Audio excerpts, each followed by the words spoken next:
এখানে আপনি কি বাসে আসছিলেন? কোনখান থেকে আইতে হয়েছিল বাসটা? মেলা করতে আমরা মেলা করতে আইছি কি বাসটা কিভাবে অ্যাক্সিডেন্ট হয়েছে এখানে?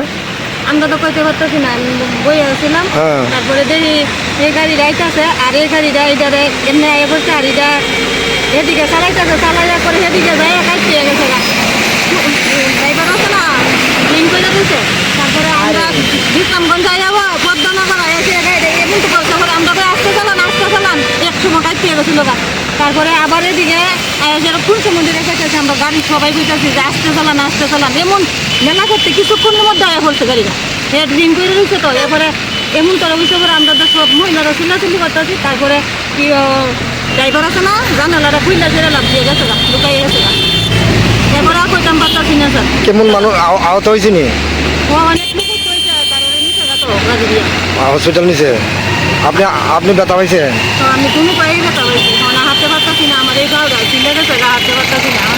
কোন জায়গায় বাড়ি আপনার? আমার বাড়ি কেমন বাজার। আপনার নাম কি? কুমার দাস।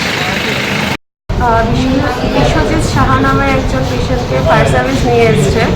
তো ফায়ার সার্ভিস থেকে জানা গেল যে মারুতি আর বাসের মধ্যে সংঘর্ষতে পেশেন্টটা ইনজিওর্ড হয়েছে।